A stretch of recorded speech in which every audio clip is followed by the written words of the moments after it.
Bonsoir, merci de nous rejoindre pour la suite de cet itinéraire Bretagne à la découverte du surf sur la côte nord. Zoom ce soir sur une discipline très en vogue depuis quelques années, le stand-up paddleboard, un sport qui consiste à ramer debout sur une planche à l'aide d'une pagaie. Ce sont les rois polynésiens qui, les premiers, ont pris des vagues de cette façon. Mais il faut attendre les années 2000 pour que l'ère d'Hamilton remette cette technique au goût du jour. Un sport qui permet à la fois de prendre des vagues, de faire de la balade ou de la course. En tout cas, un sport qui a conquis une famille malouine, les Le Tourneur. Portrait.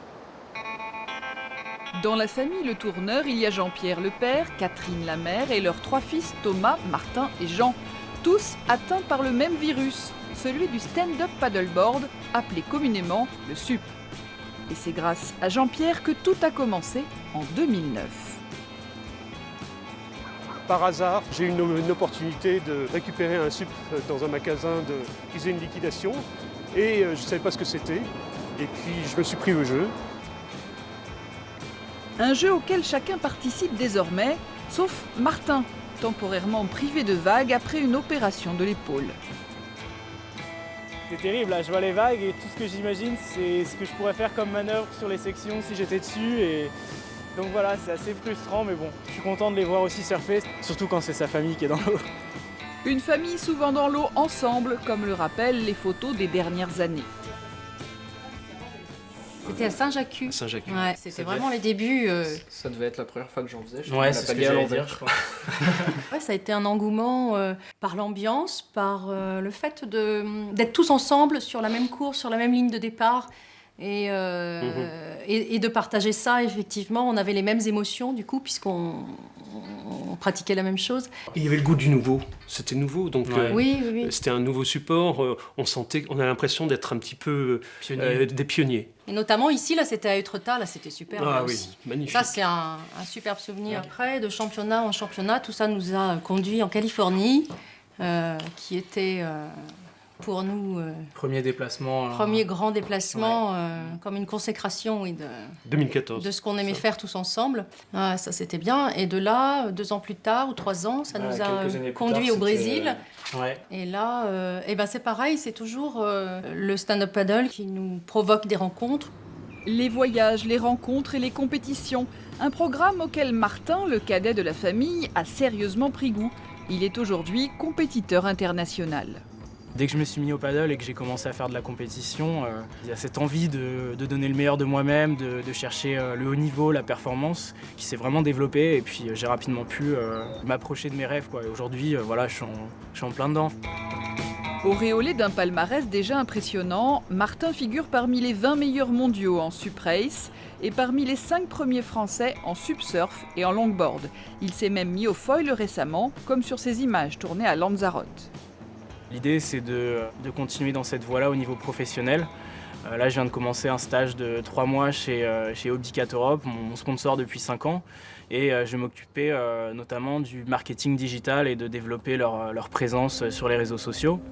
Une licence bientôt en poche, un stage chez un sponsor et tout récemment l'organisation d'une étape de la Coupe de France de paddle race en Méditerranée.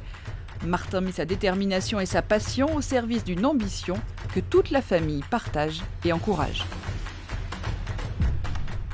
Avec le stand-up paddleboard, plus de limites pour glisser en balade ou sur les vagues, en rivière ou en mer. C'est d'ailleurs ce que propose Anne Crozet avec Sup Équilibre. Nous allons la retrouver sur cette plage du Val à Saint-Malo. Bonsoir Anne, vous aussi comme les Le Tourneur, vous êtes tombée amoureuse du SUP il y a un peu moins d'une dizaine d'années. Vous êtes devenue depuis une compétitrice reconnue en France, notamment en race, en course. Ouais, j'ai démarré en 2010 le stand-up paddle en race en compétition. Et ensuite j'ai créé Sup Équilibre en 2013. Donc c'est une activité, vous cherchez à faire découvrir le SUP à tout un chacun. À tout un chacun, en passant par les locaux qui viennent à l'année. Ensuite je m'adresse à des touristes. Donc ça, c'est les gens qui viennent l'été. Et qui ne connaissent pas du tout. Et qui ne connaissent pas du tout, ou alors qui ont une petite pratique.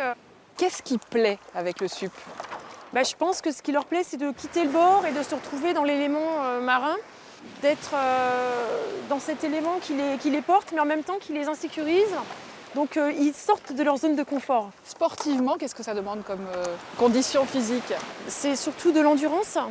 au niveau de la proprioception, au niveau des jambes, des genoux et du gainage et de l'équilibre. Et au niveau des bras, donc il y a toutes les épaules qui travaillent, les fessiers. Donc c'est assez complet et c'est pour ça qu'il y a un engouement, que ça attire beaucoup de gens. Désormais, depuis peu, vous êtes en partenariat avec une prof de yoga qui propose son activité sur ces planches. On va la retrouver. Voilà. Bonjour Noël Milia, vous êtes prof de yoga et désormais vous proposez cette activité aussi sur un stand-up paddleboard. Quel est l'intérêt ?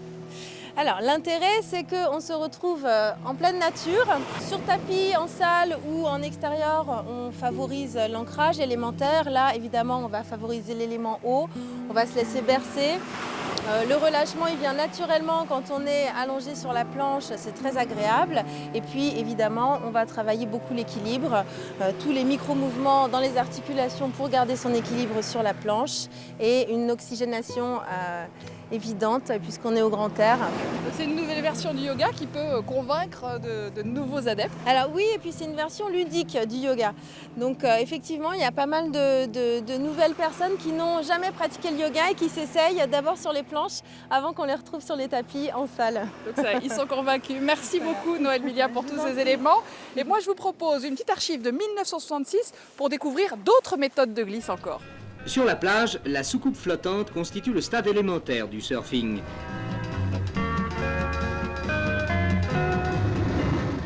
Encore que la technique s'apparente surtout à celle du ski nautique, le remorquage le long du littoral est encore un procédé pour rendre le pied du néophyte résolument marin.